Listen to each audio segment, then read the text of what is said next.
여러분 한 주 동안 잘 살아남으셨죠? 한 주가 얼마나 추웠는지. 그리고 여기 지금 좀 춥지 않으세요? 여러분 의사 표현을 가장 적극적으로 하신 거 아시죠? 그죠? 춥죠? 실은 저희가 지금 2부 예배 드리는데 1부 예배 때는 여러분 더 추웠어요. 그래서 1부 때도 그렇고 또 2부 예배 또 드리면서도 더 이렇게 앉아 있으면서 이런 생각을 하게 됩니다. 우리 좀 이따 이제 교회 건축하면 본당을 정말 따뜻하게 이제 지어야겠다. 이렇게 따뜻한 바람도 이렇게 막 나오고 바닥에서 난방도 이렇게 따뜻하게 올라와서 그죠? 피곤하신 분은 그냥 들어 누워서 잘 수도 있는 그런 본당을 딱 지으면 좋겠다라는 생각을 하게 돼요. 이런 추운 날씨 가운데서도 또 이렇게 하나님을 사랑하는 마음으로 예배의 자리에 나온 우리 모든 성도들을 우리 주님의 이름으로 축복하고 환영합니다.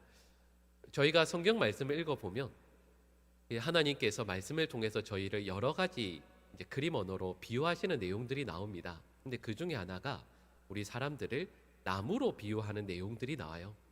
근데 나무로 비유하실 때 우리들을 어떤 특별한 종류 있죠. 예를 들면 소나무라든지 아니면 느티나무라든지 어떤 이런 특정한 그 나무의 종류로 저희를 비유하시는 것이 아니라 하나님의 자녀들과 또 하나님의 복을 받지 못하는 그 사람들을 비유하실 때에는 보통은요 어떤 특별한 나무가 아닌 그 나무가 어디에 있는가를 가지고 비유를 하세요. 그래서 하나님의 자녀들, 하나님의 은혜로 살아가는 이들은 그 뿌리를 생수의 근원이신 하나님께 깊이 내린 사람, 그래서 그들은 물가에 심긴 나무라고 보통 표현을 합니다. 근데 하나님 없이 사는 사람들, 지금은 괜찮게 사는 것 같고 지금은 많은 것을 누리고 있는 것 같지만 결국에는 영원을 누리지 못하고 하나님께 버림받는 이들을 가시떨기나 가시나무로 표현하죠. 그 공통점은 그 뿌리를 물에까지, 생수에까지 깊이 내리지 못한 그런 존재를 의미하죠. 여러분 이렇게 생각을 해보면 왜 하나님께서 사람을 나무에 비유하실까 생각을 해보면 이렇게 말씀드릴 수 있습니다. 나무는요 외부의 조건이 아무리 최악이라 할지라도 그 뿌리가 물에 닿아 있으면 살 수 있거든요. 그래서 참으로 큰 극심한 고난, 어려움 가운데에서 삶이 무너져가는 욥이 하나님께 이렇게 고백합니다. 우리 욥기 14장 7절 말씀 화면에 나오는데 같이 한번 읽어보실까요? 나무는 희망이 있나니 지킬지라도 다시 움이 나서 연한 가지가 끊이지 아니하며 아멘. 여러분 나무가 도끼에 찍혀서요 아무것도 남지 않았습니다. 그냥 밑둥 하나 남은 것 같거든요. 사람들이 보면서 이 나무는 끝났구나, 이 나무는 그냥 이대로 삶을 마감하겠구나. 하지만 욥은 이렇게 고백합니다. 아무리 지켰다 할지라도 그 나무가 뿌리를 생수의 근원이신 우리 영원한 생명을 우리에게 허락해 주신 하나님께 다 있기만 하면 그 나무는 희망이 있다. 그 나무는 움이 날 것이고 다시 연한 가지가 솟아나서 아름다운 생명을 피워낼 것이다 말씀하시는 거죠. 여러분 우리 모든 성도들에게 하나님께서 큰 은혜 베풀어 주셔서 지금은 찍힌 것 같고 지금은 어려워 보이지만 우리의 뿌리를 우리 생수의 근원이신 하나님에게까지 깊이 내려서 이 시간이 어려움의 순간들이 지났을 때 아름답고 풍성한 가지와 열매로 하나님께 나아갈 수 있는 우리 모든 주의 백성들 되시기를 간절히 축복합니다. 오늘 저희가 읽은 이 요한복음 15장 말씀은 저희들을 또 나무로 비유하시는데요, 특별히 포도나무로 비유하고 있습니다. 근데 단순히 성도들을 포도나무다 이렇게 말씀하시는 것이 아니라 하나님과 예수 그리스도 그리고 우리들을 이 포도나무를 중심으로 해서 관계로 설명하고 계세요. 그래서 이 포도나무를 잘 기르시는 분은 농부이신 하나님 아버지로 말씀하고 있고 포도나무 그 자체는 예수 그리스도이시라고 말씀하고 있고요. 이 포도나무 가장 끝에 달려있는 가지를 바로 저와 여러분들이라고 말씀하고 있습니다. 관계로 말씀하고 있는 거죠. 근데 그러면서 오늘 본문 말씀은 저희에게 농부이신 하나님 아버지의 뜻이 무엇인지를 저에게 말씀해 주고 있습니다. 그것은 바로 이 포도나무가 많은 열매를 맺는 것이죠.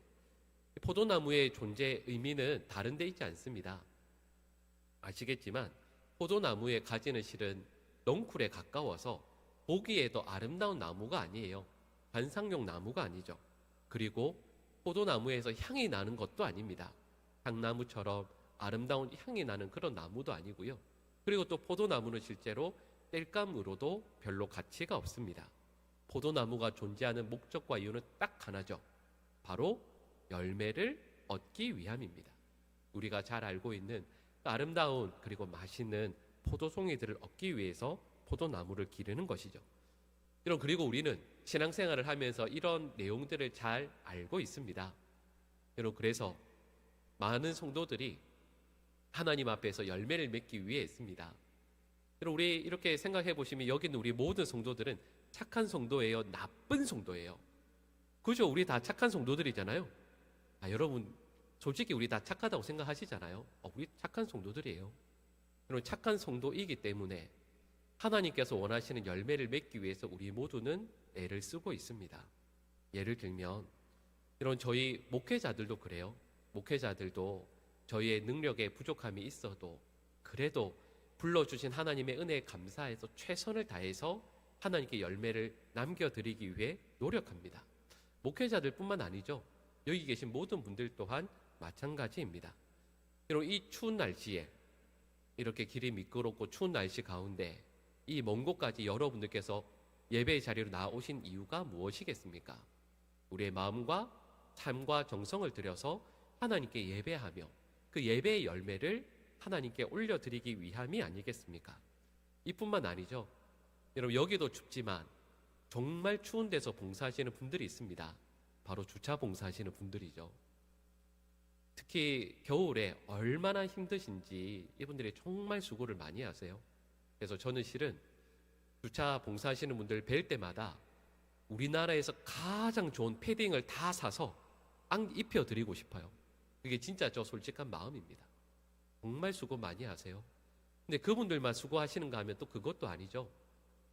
일찍 나오셔서 셔틀을 운전하시는 우리 장로님들, 집사님들도 계십니다.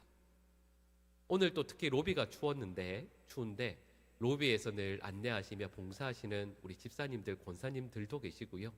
또 식당에서 우리 식사를 섬기기 위해서 애쓰시는 분들도 우리 권사님들, 집사님들도 계십니다. 교회 학교에서 또 우리 찬양대에서 봉사하시죠. 여러분 저희가 이렇게 봉사하고 섬기는 이유가 무엇이겠습니까? 이렇게 애씀을 통해서 우리의 삶에서 섬김과 봉사의 열매를 맺어 하나님께 영광 올려드리기 위함이죠. 이 모든 것들은 결국에는 하나님께 많은 열매를 맺어 영광 올려드리기 위한 모든 과정들이라 할 수 있습니다. 근데 제가 지금까지 이렇게 뵈면 이 모든 일들을 열심히 하시는데 참 이상한 일이 있습니다. 그것이 무엇이냐면 이렇게 애쓰고 헌신하며 많은 일들을 감당하시는데요. 처음에는 저에게 목사님 저 이번 주부터 이러이러 봉사해요. 환하게 웃으면서 인사하시면서 오시거든요. 근데 제가 보니까 한 2년, 3년 지나면 얼굴이 점점 어두워지세요. 봉사하고 섬기는 게 점점 힘들고 탈진해 가시는 거죠. 그래서 제가 이전에 함께 교회를 섬겼던 장로님 한 분께서 저의 손을 꼭 잡고 저에게 이렇게 부탁하셨습니다.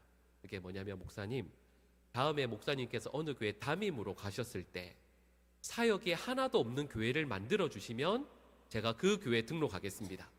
이렇게 말씀하셨어요. 근데 여러분 정말 진지하게 말씀하셨거든요. 근데 여러분 또 아시죠? 실은 그게 불가능합니다.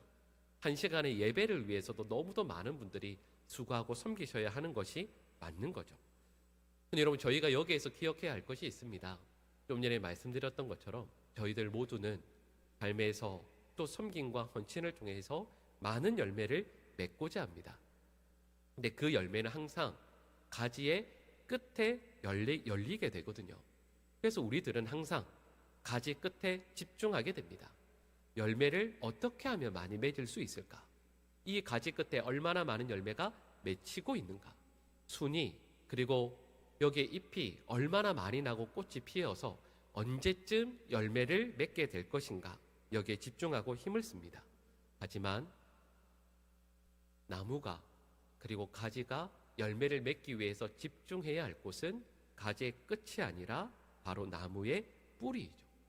참 신기한 것은 관심을 가지의 끝에 쏟으면 쏟을수록 그 나무는 점점 메마르게 됩니다. 하지만 나무의 관심을 그 나무의 뿌리에 쏟게 되면, 그 나무 그 자체에 두게 되면 그 나무는 자연스럽게 많은 열매를 맺게 되는 것이죠. 그리고 예수님의 말씀인 이 비유에 따르면 가지인 저희들이 많은 열매를 맺기 위해서는 우리 삶의 가지 끝에 우리의 관심을 둘 것이 아니라 포도나무이신 예수님께 잘 붙어 있는 것, 그리고 포도나무의 근원인 뿌리에 우리의 마음을 쏟는 것이라 말씀하시는 거죠. 여러분, 그래서 누가복음 13장 6절에서 9절 말씀을 보면 예수님께서 비유의 말씀을 하시는 내용이 나옵니다. 한 포도원 주인이 무화과 나무를 포도원에 심습니다. 원래 무화과 나무는 아무 데서나 잘 자라는 나무거든요. 특별히 비옥한 땅인 포도원에 무화과 나무를 일부러 심습니다. 그리고 3년을 기다리지만 무화과 나무가 열매를 맺지 못합니다. 원래 무화과 나무는 심으면 그 해부터 열매를 맺는다고 합니다. 근데 3년을 기다렸는데도 열매를 맺지 못해요. 그때 주인이 화를 냅니다. 그리고 이렇게 말하죠. 이 나무가 열매를 맺지 못하니 나무를 찍어 버려야겠다. 그때 이 과수원을 지키는 과수원 지기가 주인을 막아서면서 이렇게 부탁합니다. 우리 누가복음 13장 8절 말씀을 같이 한번 읽어보실까요? 대답하여 이르되 주인이여 금년에도 그대로 두소서 내가 두릅하고 거름을 줄이니 아멘. 그리고 이 말씀을 다시 한번 잘 집중해서 보세요. 지금 뭐가 없죠? 열매가 없습니다. 그런데 이 과원지기가 집중한 것은 땅을 옆에서 두릅하고 거름을 주는 것. 다시 말씀을 드리면 열매가 맺히지 않는 가지의 끝이 아니라 그 나무의 뿌리에 관심을 두고 있습니다.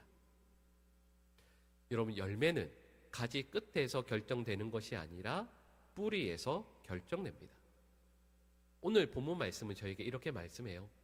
여러분, 저와 여러분들이 하루하루 열심히 신앙생활하고 말씀에 순종하고 하나님의 기쁨으로 살기 위해서 하나님께서 원하시는 많은 열매를 맺고자 할 때 우리의 모든 관심과 우리의 힘은 가지 끝에 얼마나 많은 열매를 맺는가가 아니라 우리 삶의 뿌리이신 생명의 근원이신 예수 그리스도께 집중하고 주님으로부터 우리의 삶을 떠나지 않게 하는 것이라 말씀하는 것이죠.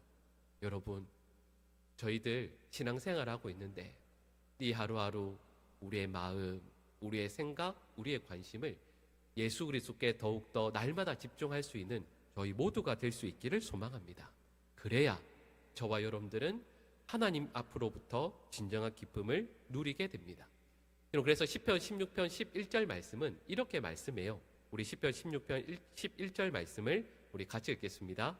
주께서 생명의 길을 내게 보이시리니 주의 앞에는 충만한 기쁨이 있고 주의 오른쪽에는 영원한 즐거움이 있나이다. 아멘. 그리고 진정한 기쁨 그리고 영원한 즐거움은 다른 데 있는 것이 아닙니다.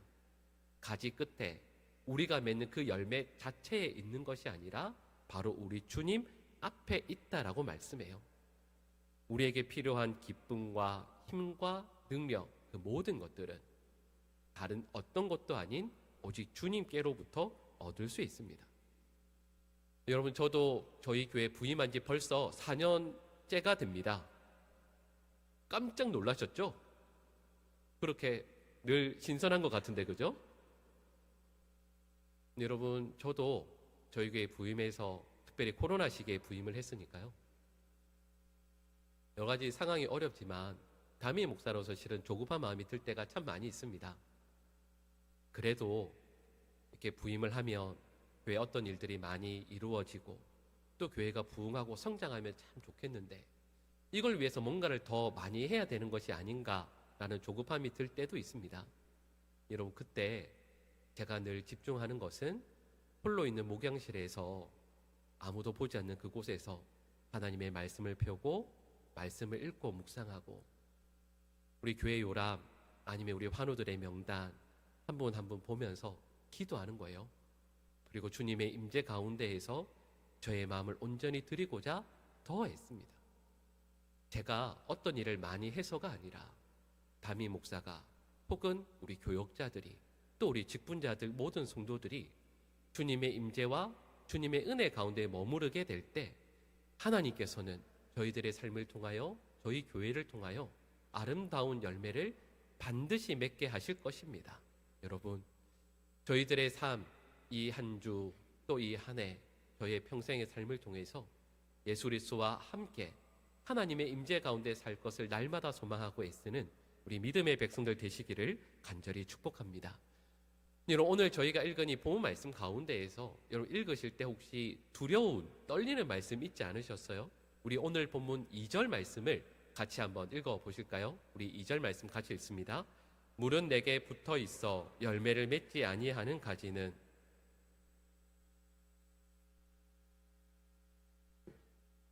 맺게 하려 하여 그것을 깨끗하게 하시느니라.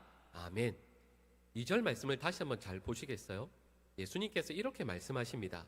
내게 붙어 있어 열매를 맺지 않는 가지는 아버지께서 그것을 어떻게 하신다고요?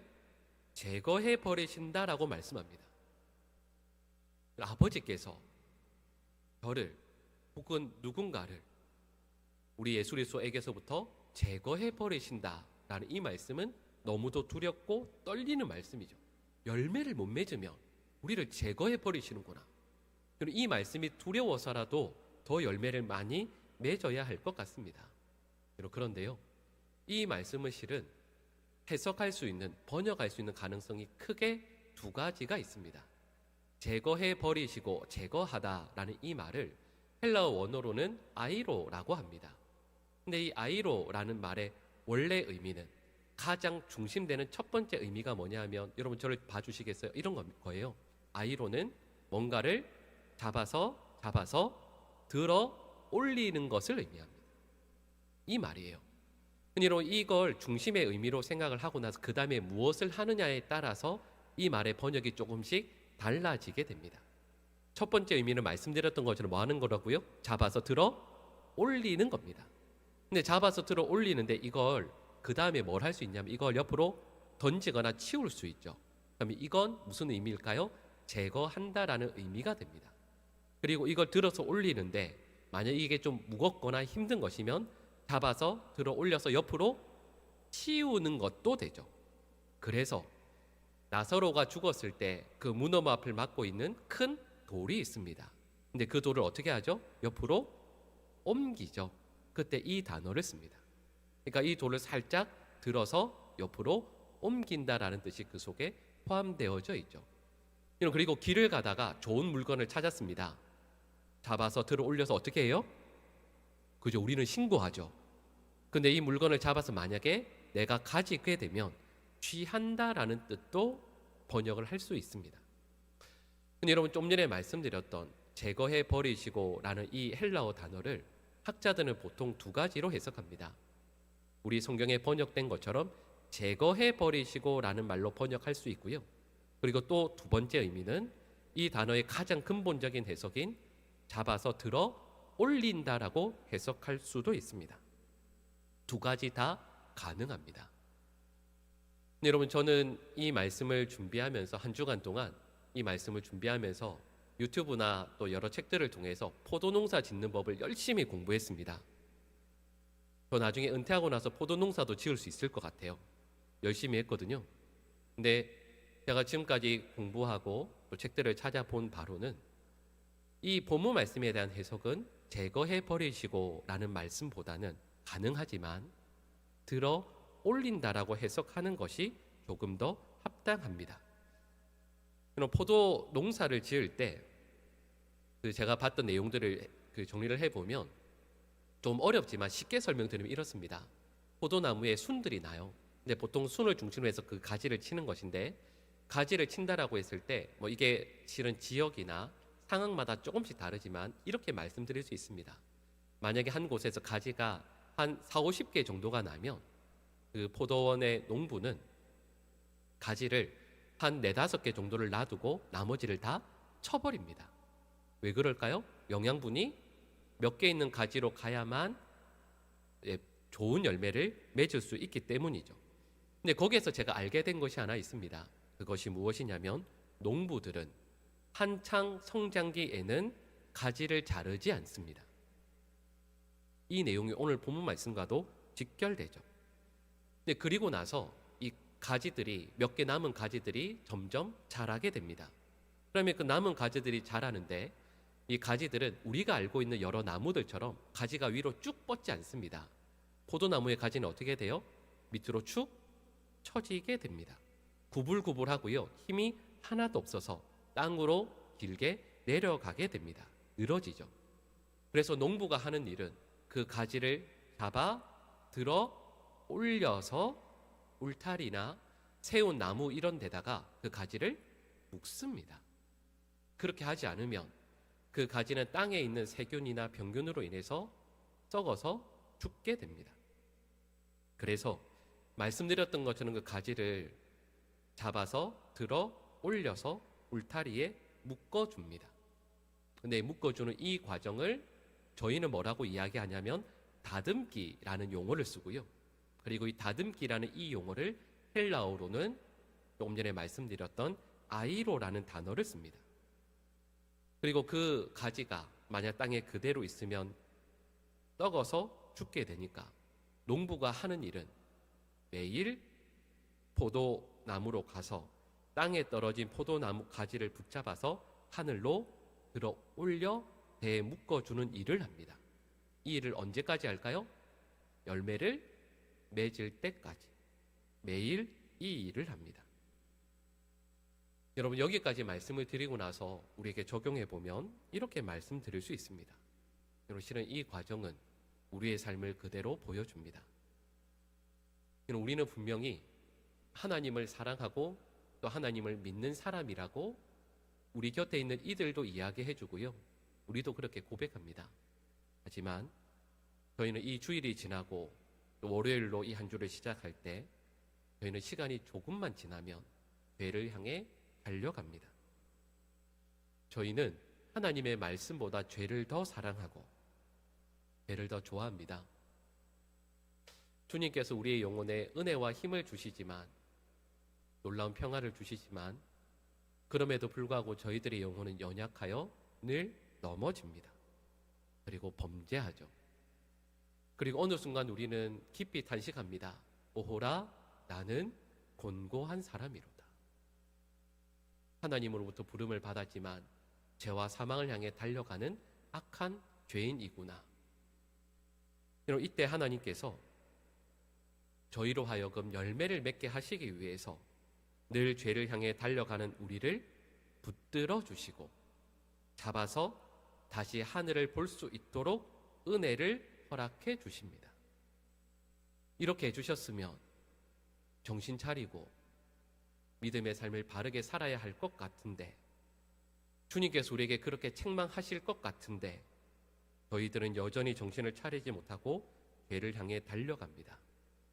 너 이렇게 하면 내가 너 잘라버릴 거야. 하나님께서 이렇게 말씀하시는 것이 아니라 또 그 다음 순간 하나님께서는 저희를 붙잡아 올리셔서 영혼을 향한 소망과 믿음의 자리에 저희를 다시 묶어 주십니다. 가지가 포도나무에 붙어 있을 때 우리의 마음과 생각과 관심을 주님께 드리고자 애쓸 때 하나님께서 우리에게 허락해 주시는 은혜입니다. 여러분, 여기까지 말씀을 드리면 저희는 이렇게 생각하죠. 포도나무의 열매를 맺는 것은 가지인 것처럼 보이지만 실은 농부의 열심, 농부의 사랑, 농부의 헌신 덕분에 그 포도나무의 가지는 열매를 맺는 것입니다. 그리고 농부신 하나님께서는 자녀인 우리를 결코 포기하지 않으십니다. 그러니 저와 여러분들이 오늘 이 하루를 주님 앞에 나와 예배하며 다시 한번 결단해야 하는 것은 우리의 마음을 주님께로 붙들어 매는 것, 주님께 향하는 것, 주님의 은혜 가운데 머물고자 하는 것이죠. 여러분, 이 말씀을 생각하면서 묵상하면서 저도 이렇게 고백하게 됩니다. 실은 저희 모두가 다 그러하죠. 저희 모두는 이 포도나무의 가지와 같습니다. 저의 존재가 그러합니다. 자꾸 저희들은 저희의 마음을, 저희의 영혼을 땅바닥을 향해 나아갑니다. 거기에 나아가면 세상의 온갖 악한 것들이, 땅의 세균, 아니 죄가 우리의 영혼을 침범하고 결국에는 우리의 영혼을 짓뭉겨서 죽게 할 것을 알고 있음에도 불구하고 우리의 마음이 그것을 원해서 점점 그쪽으로 나아갑니다. 그렇게 나아가면 내 삶이, 또 내 가정이 병들고 아프고 죽게 될 것을 알고 있음에도 불구하고 자꾸 우리의 마음이 그쪽으로 향합니다. 하지만 그런 우리들을 하나님께서 불쌍히 여겨주시고 또다시 우리를 붙잡아서 주님께로 향하여 메어주시는 그 은혜를 우리는 순간순간 경험하게 돼요.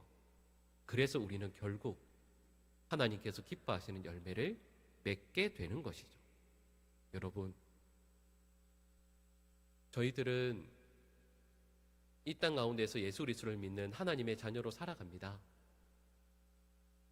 하지만 실상 우리의 삶은 세상에 믿지 않는 이들과 똑같은 경우들이 너무도 많죠. 근데 하나님께서 우리를 사랑하시고 또 우리를 택하신 그 이후로 우리를 다시 한번 붙들어 일으켜 세워주셔서 우리로 하여금 하나님께서 받으실 만한 아름다운 삶의 열매들을 반드시 맺게 하실 줄로 믿습니다. 여러분, 그러니 이 한 해 또 이 한 주 우리의 마음을 주님께로 드립시다. 순간순간 살아가다가 우리의 걸음을 잠시 멈추고 하나님께서 나에게 무엇을 원하시는지, 지금 내가 살아가는 삶의 방향은 어디인지, 아침에 일어났을 때 하나님의 말씀을 먼저 떠올리고 잠시 기도하고, 바쁜 생활 가운데에서도 사람들과 만나 이야기하는 가운데에서 지금 이 순간 하나님께서 나에게 원하시는 것, 그리고 나를 통해서 이 사람에게 원하시는 것이 무엇일지, 하나님께서 나에게 생명과 건강을 주신 이유가 과연 무엇일지, 하나님의 말씀을 가까이 하고 홀로 있는 그 순간 세상의 언어가 아니라 하나님께 주시는 평화와 감사의 마음을 담은 찬양들을 우리의 마음 깊이 고백하며 말씀을 묵상하며 예수 그리스도의 은혜 가운데 머물고자 할 때 주님께서는 연약한 저희들을 또다시 붙잡아 올려주셔서 우리에게 놀라운 은혜를 베풀어 주실 줄 믿습니다. 여러분, 이 한 해 우리 주님의 은혜 가운데 머물고 또 주님께서 우리를 붙잡아 올려주시는 은혜 가운데에서 많은 열매들을 맺어 하나님의 기쁨이 되는 모든 하나님의 백성들 되시기를 간절히 축복합니다. 기도하겠습니다. 사랑의 하나님, 더 열심히 일하고 더 많이 섬겨서 나의 노력과 헌신을 통해 열매 맺을 것이라 기대하는 인생이 아니라 예수님께 더욱 집중하고 이 순간 걸음을 멈추고 말씀과 기도와 예배와 묵상과 주님을 향한 우리의 마음을 온전히 내어드려 너무도 아름답고 풍성한 열매들을 맺는 우리 모든 주의 백성들 되게 하여 주시옵소서. 그 과정에서 죄와 욕망, 악으로 향하는 저희들의 삶을 또다시 붙들어 올려주시는 주님의 은혜를 경험하는 하나님의 자녀들 되게 하여 주시옵소서. 예수님의 이름으로 기도합니다. 아멘.